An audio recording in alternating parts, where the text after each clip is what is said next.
Episode 16 बहुत तेज बारिश।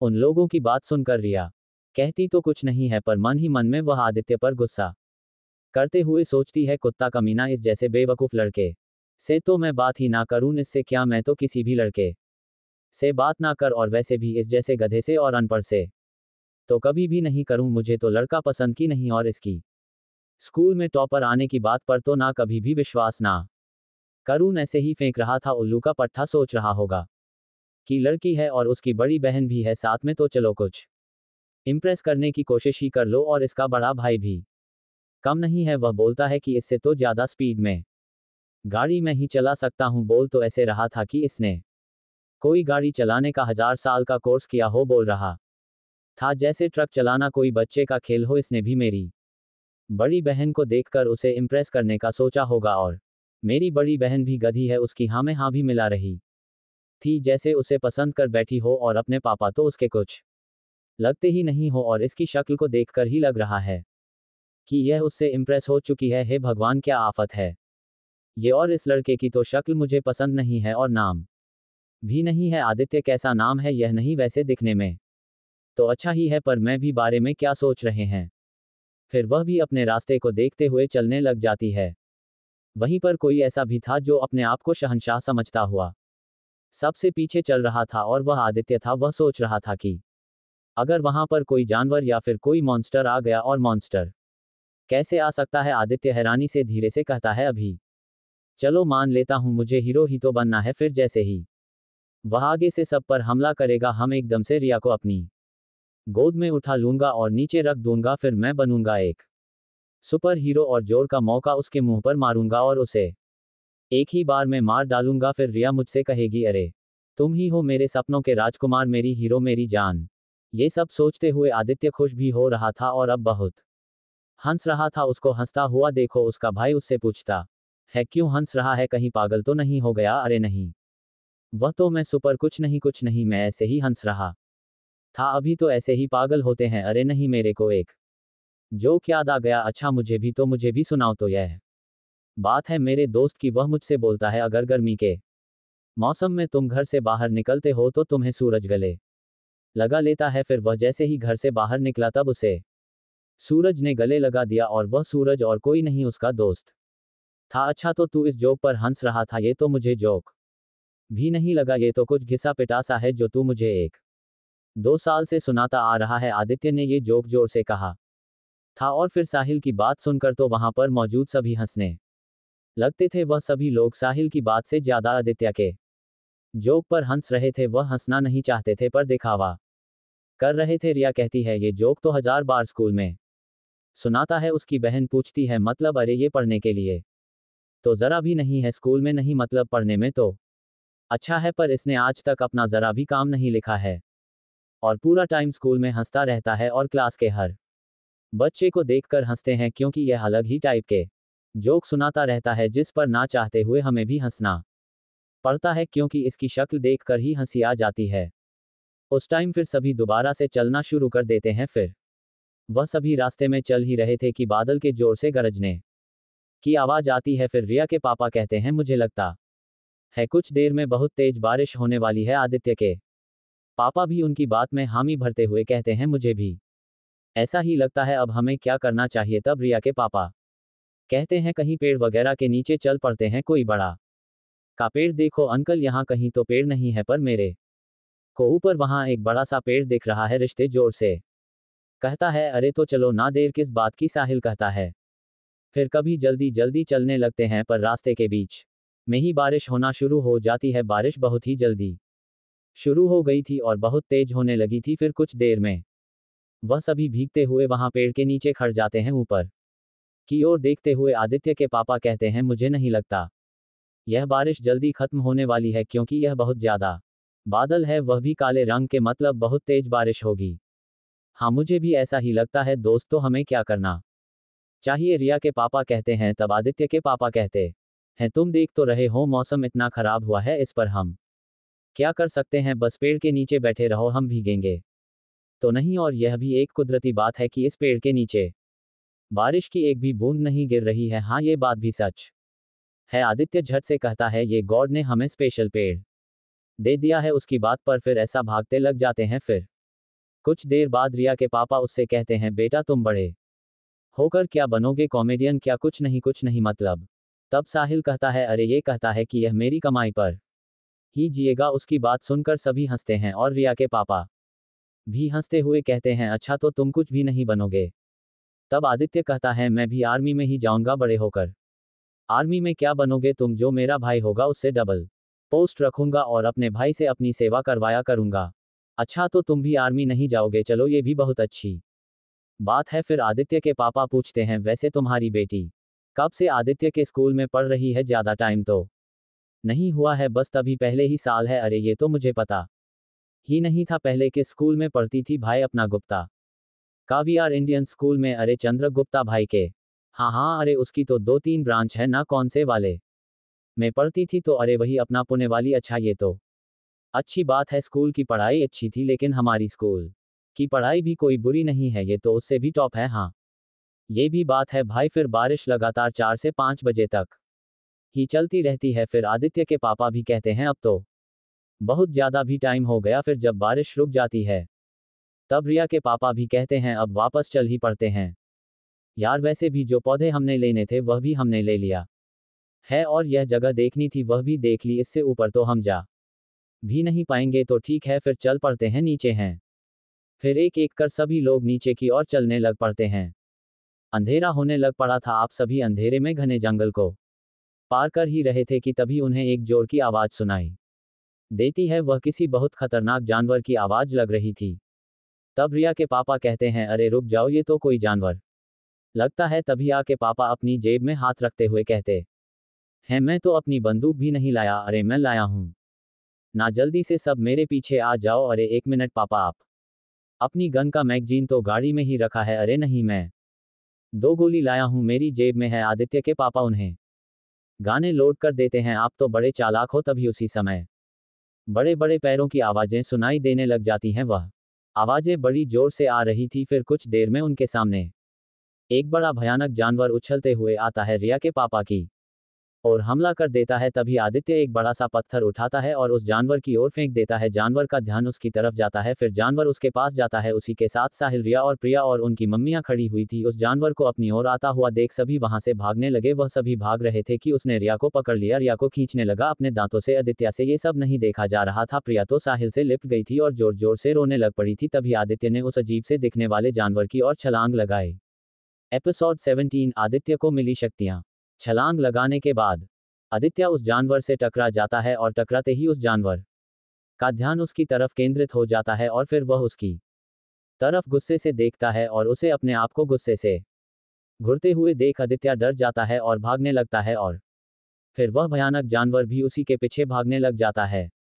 वह उसके पीछे ऐसे भाग रहा था कि जैसे वह उसी को वहां भगाने के लिए आया हो। कुछ ही देर में आदित्य और वह जानवर बहुत दूर पहुंच गए थे और फिर आदित्य को रास्ता खत्म होता हुआ दिखाई देता है, क्योंकि वहां से आगे खाई थी। और फिर आदित्य कहता है, इसके हाथों मरने से तो अच्छा कि यहां से कूद ही जाता हूं। फिर आदित्य वहां से कूद जाता है और बहुत ही बुरी तरह से नीचे जमीन पर गिर जाता है। उसकी बहुत सी हड्डियां पूरी तरह से टूट गई थी। वह बुरी तरह से जख्मी हो गया था, पर फिर भी उसमें जान बाकी थी। वह अपनी आंखों को खोलता है और फिर देखता है कि वो अभी भी जिंदा है। फिर वह खड़ा होकर इधर उधर देखता है और उसे दिखाई देता है कि उसके सामने एक गुफा का रास्ता जा रहा है। उसका उसमें जाने का मन करने लगा। फिर उसे एक आवाज सुनाई दी। यह आवाज उसी जानवर की थी जिसने उसका वो हाल किया था। फिर वह जानवर भी नीचे आने लगा। उसे वहां आता देख आदित्य गुफा की और भागने लगा। गिरने के कारण आदित्य के पैर पर भी चोटें आ गई थी, पर फिर भी वह भागने लगा और गुफा में उसने प्रवेश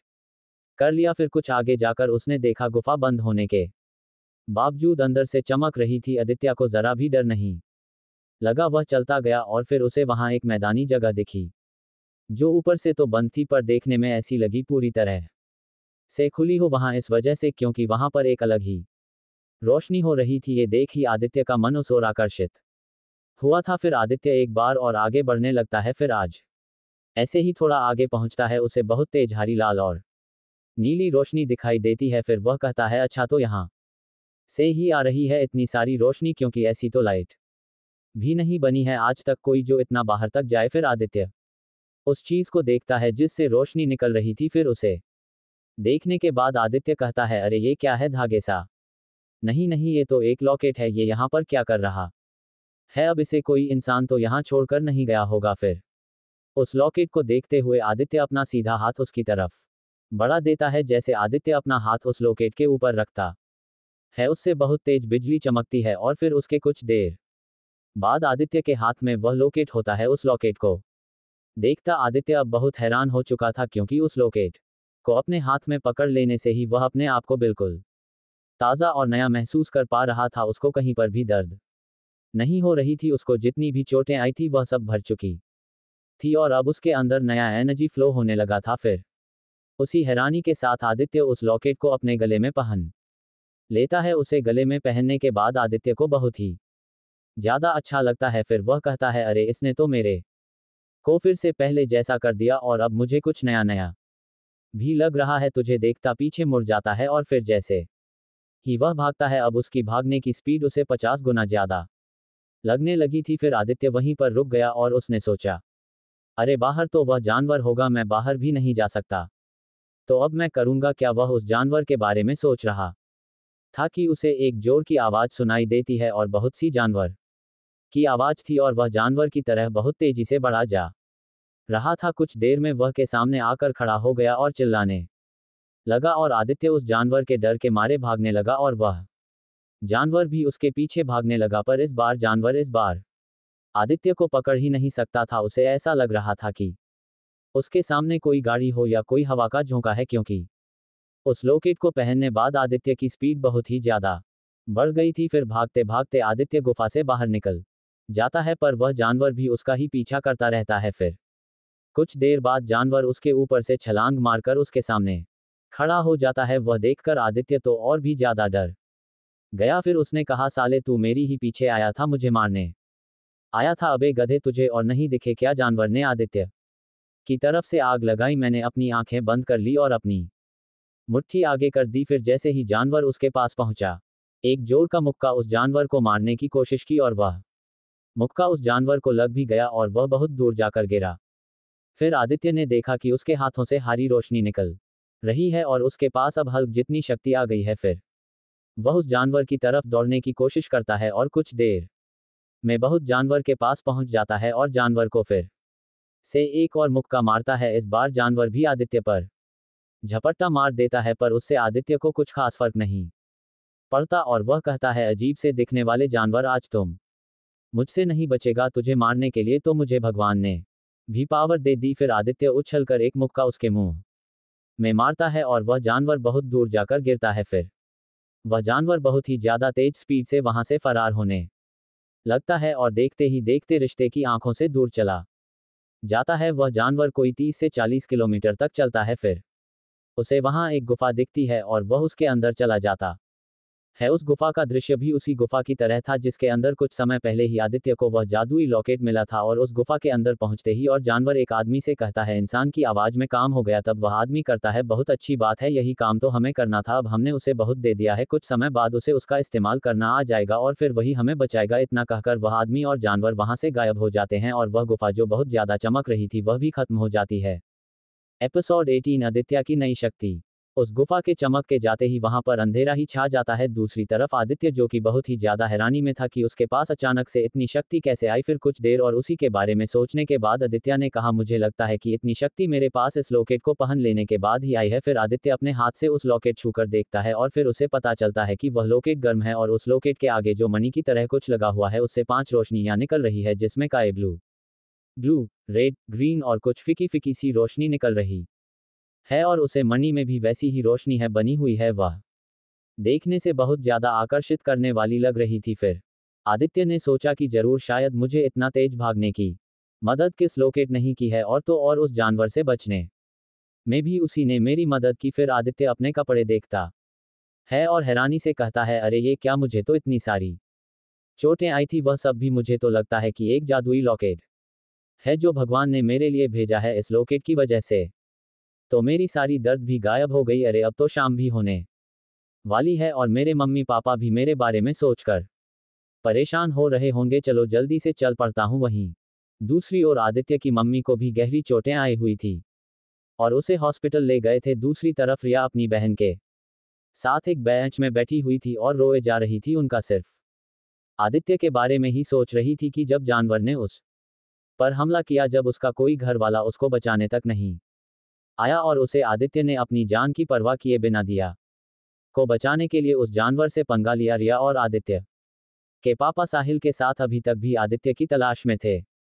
आदित्य भी अभी तक उस पहाड़ के नीचे पहुंच चुका था जहां पर वह छलांग लगाकर गिरा था। फिर आदित्य सोचता है अब इसके ऊपर कैसे चढ़ूंगा। अब तब वह सोचता है अगर मेरे पास बहुत तेज भागने की शक्ति है मैं तो इश्क हार भी बहुत आराम से चल जाऊंगा। फिर अभी क्या अपने लॉकेट पर उंगली रखता है और उसे दबाता है। अब उससे फिर से रोशनी निकलने लग जाती है। फिर ऐसी यदि क्या भागने लगता है तो वह भी हवा के साथ ही बहुत तेज भागने लगता है। फिर कुछ ही देर में वहां पहाड़ के ऊपर चल जाता है और वहां से भी अपनी स्पीड में निकल जाता है। कुछ ही देर बाद वह उस जगह पर पहुंच जाता है जहां से उन्होंने ट्रैकिंग करना शुरू की थी। उसको वहां तक पहुंचने में कोई 5 मिनट का ही समय लगा था। फिर वह दूर बैठे किसी लड़के को देखता है और फिर उसे उसके साथ बैठे हुए 2 और आदमी दिखते हैं। बहुत ध्यान से उनकी तरफ देखता है तो उसे अपने से बहुत दूर बैठे हुए साहिल पापा और रिया के पापा बैठे हुए दिख जाते हैं और वह जो बोल रहे थे वह भी आदित्य को सुनाई देने लग जाता है। फिर आदित्य धीरे धीरे उनकी तरफ चलने लगता है। उनके पास पहुंचते ही आदित्य कहता है कहो और फिर क्या चल रहा है, पार्टी वॉटी की प्लानिंग हो रही है क्या और बाकी सब कहाँ गए। उसकी आवाज सुनकर अचानक से साहिल और उसके साथ बैठे हुए उसके पापा और अंकल खड़े हो जाते हैं और उस तरफ देखते हैं जहां से उन्हें वह आवाज आई थी। जब साहिल उस तरफ देखता है तो उसे वहां पर दिखता है और उसकी तरफ दौड़ता है और सीधे उसके पास जाकर उसे गले लगा लेता है और फिर कुछ देर बाद करता है अरे तू कहाँ गया था। अरे बस जानवर की पैंट गीली करने गया था। फिर कर दी क्या तूने उसकी पैंट गीली भाई, साहिल पूछता है। हाँ कर दी ना, गीली क्यों, पीली भी कर दी। फिर कुछ देर अपने पापा से भी बात करने के बाद आदित्य पूछता है अरे मम्मी कहाँ है और आंटी और वह दोनों कहाँ गई। बात यह है कि उस जानवर ने तुम्हारी मम्मी को भी जख्मी कर दिया था, इसलिए हमने उन्हें हॉस्पिटल में छोड़ दिया और तुझे ढूंढने आ गए। इतनी देर में रिया के पापा ने फोन करके हॉस्पिटल में मौजूद सभी को यह बात बता दी थी कि मुझे उन्हें मिल चुका है और टेंशन करने की कोई जरूरत नहीं है। जैसे ही रिया ने यह बात सुनी वह खुशी के मारे उछलने लगी। उसे इतना खुश देख उसकी बड़ी बहन प्रिया ने उससे पूछा तुम इतनी खुश क्यों हो। उसकी बात का जवाब देते हुए रिया ने कहा मैं इतनी खुश इसलिए हूं क्योंकि आदित्य मिल चुका है। क्या आदित्य मिल चुका है, इस बात पर तुम इतनी खुश क्यों हो रही हो। कल तक तो तुम बोल रही थी मेरी आंखों के सामने से मर ही जाता तो ही अच्छा था, क्योंकि इसके काम ना करने की वजह से तुम्हें इसको अपनी नोटबुक देनी पड़ी और तुम्हारी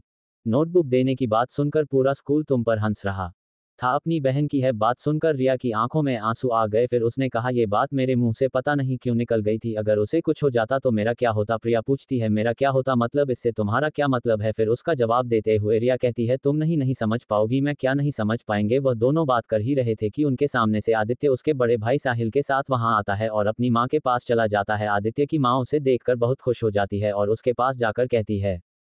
एपिसोड 19 आदित्य पहुंच गया घर।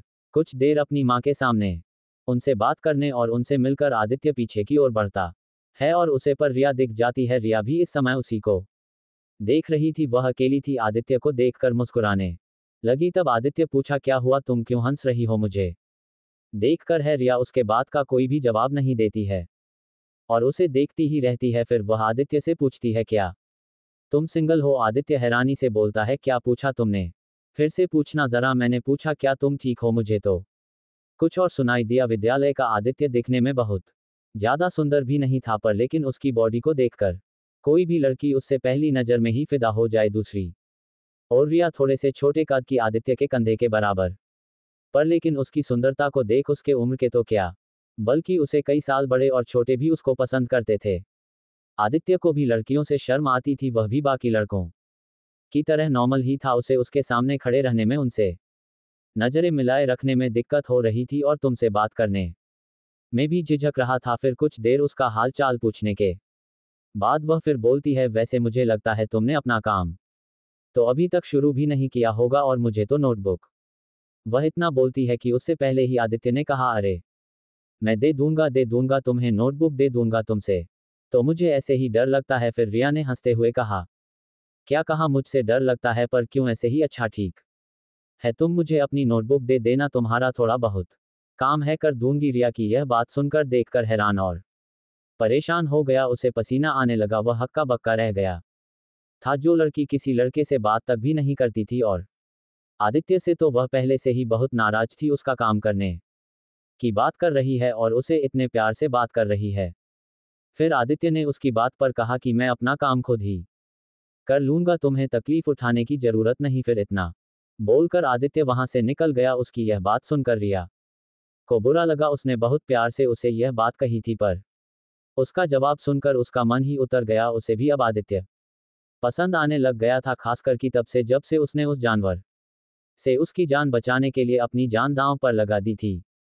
फिर कुछ देर बाद सभी वहां से निकल जाते हैं और वापस गाड़ी में अपने घर की ओर जाने लगते हैं। इस बार भी सब लोग वैसे ही बैठे थे जैसे आती बार बैठे थे। फिर दोनों गाड़ियां निकल जाती है और 7 घंटे के लंबे सफर के बाद ये सब शहर के रास्ते पर पहुंच जाते हैं। उससे आगे का रास्ता तो साहिल को भी पता था और साहिल अपनी गाड़ी की फुल स्पीड दे देता है और अपने पापा की गाड़ी से भी आगे निकल जाता है। उसको इतनी स्पीड में गाड़ी चलाते देख उसके पापा ने कहा, ये कभी नहीं सुधरेंगे, एक पढ़ने में नालायक, दूसरा ठीक है तो वह कानून के रूल तोड़ रहा। फिर कुछ देर के बाद एक होटल में पहुंच जाते हैं और वहां पर गाड़ी से बाहर निकलकर अंदर जाते हैं और अपने लिए खाना मंगवाते हैं और उसे खाने के बाद रिया के पापा आदित्य के पापा से कहते हैं, चलो अब टाइम भी हो चला है और मेरी गाड़ी भी यहाँ पर आ चुकी है, तब यहीं से हमारा सफर खत्म होता है, फिर मिलते हैं यार, चल अब ऑफिस में ही मिलेंगे कल। इतना बोलकर रिया के पापा अपनी गाड़ी में बैठकर वहां से रवाना हो जाते हैं और फिर कुछ देर बाद आदित्य के पापा और भाई की गाड़ी भी वहां से निकल जाती है। फिर कुछ देर बाद में अपने घर पर पहुंच जाते हैं और गाड़ियों को घर के बाहर लगा देते हैं और घर को खोल देते हैं। फिर आदित्य जल्दी से अपने कमरे की तरफ बढ़ता है और अपने कमरे में जाकर लेट जाता है और लड़कियों के ख्वाबों में मस्त होकर सो जाता। और फिर वह जब कुछ देर बाद सोकर उठता है तब उसे याद आता है कि उसे अपने दोस्तों के साथ खेलने भी जाना है। फिर वह जल्दी से अपने दूसरे कपड़े पहनता है और जल्दी से घर से बाहर बैठ लेकर निकल जाता है। इस समय 4 बजे थे। फिर जैसे ही आदित्य ग्राउंड में पहुंचता है तब उसे उसके सारे दोस्ती ग्राउंड में बैठे हुए थे। जैसे कि एक लड़के की नज़र आदित्य पर पड़ती है, वह चिल्लाता हुआ उसके पास जाता है और कहता है, लो आ गया, सुबह से उसी का इंतजार कर रहे थे। धीरे धीरे अपने सभी दोस्तों से हाय हेलो करने के बाद आदित्य कहता है, भाई लोग आज का खेलें? अरे जो हमेशा खेलते हैं क्रिकेट।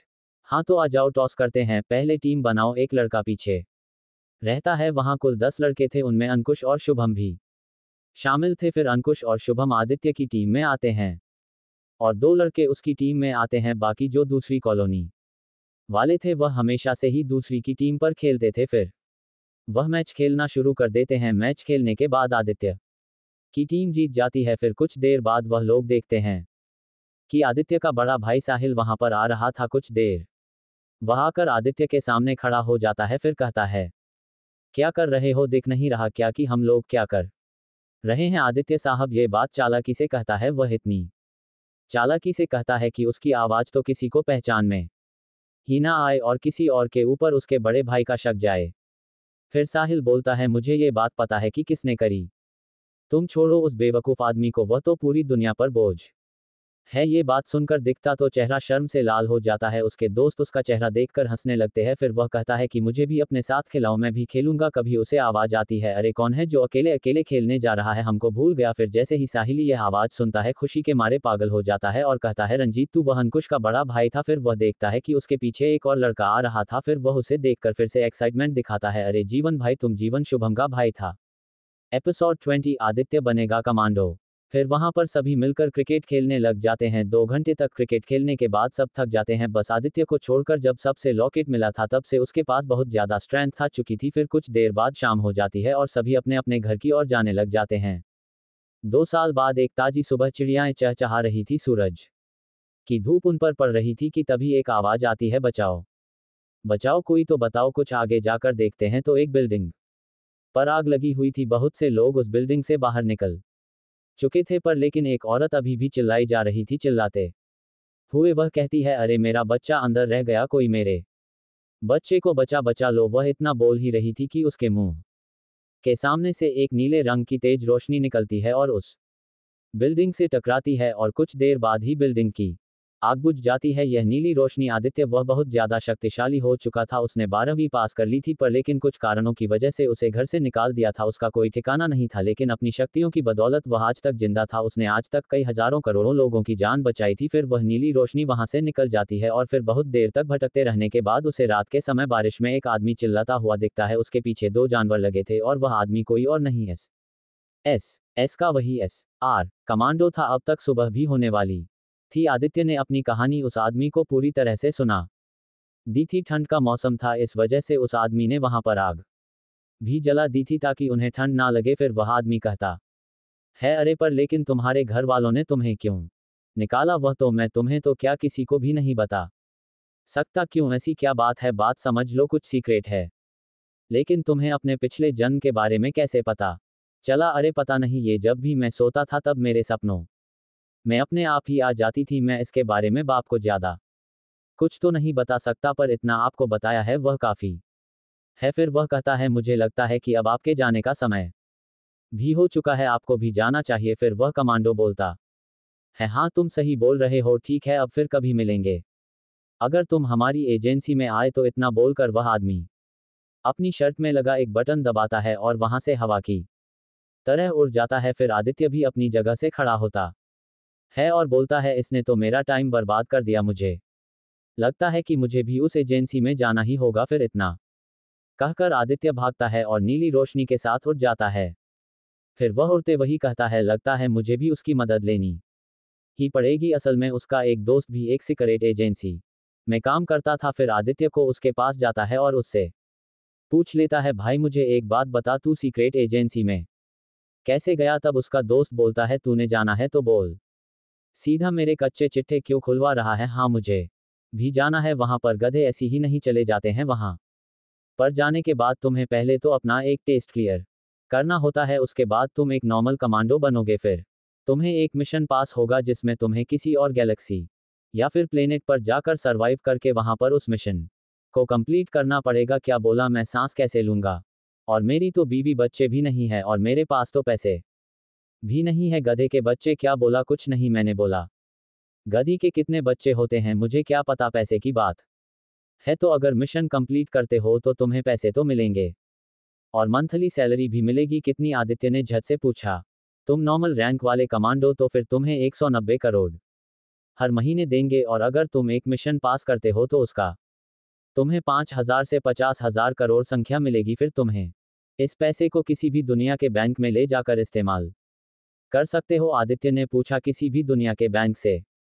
मतलब ये कि अगर इस धरती में तुम्हारे पास 100 रुपए और अगर तुम दूसरी धरती में जाते हो और उस धरती की जो मुद्रा होगी वहां एक सोने का सिक्का होगा जिसकी वैल्यू हमारी धरती में 100 रुपए के बराबर होगी तो वह उतनी की उतनी ही रहेगी। मैं कुछ नहीं समझा। आदित्य कहता है, अच्छा तुम्हें इशक धरती का एग्जाम्पल देता हूं। जैसे तुम्हारे पास इंडिया में 100 रुपए और अगर तुम 100 रुपए को अमेरिका ले जाते हो तो वह घटकर $1 ही नहीं रहेगा, वह अमेरिका में जाकर $100 में कन्वर्ट हो जाएगा। इस बार आदित्य को उसकी बात सही से समझ आ गई थी। फिर आदित्य कहता है, तो मुझे क्या करना होगा ज्वाइन करने के लिए? चल पकड़ मेरा हाथ। क्यों भाई? पकड़, मैं तुझे अपनी एजेंसी ले ही चलता हूं। फिर आदित्य उसका हाथ पकड़ता है। फिर वह दोनों वहां से चले जाते हैं, मतलब टेलीपोर्ट हो जाते हैं। फिर वह एक खुली सी रोशनी वाली जगह पर पहुंचते हैं। वह एक बहुत बड़ी बिल्डिंग की तरह थी जो बहुत लंबी और चौड़ी थी। वहां पर बहुत से लड़के लड़कियां कुछ अलग अलग कपड़े पहने उधर से निकल रहे थे।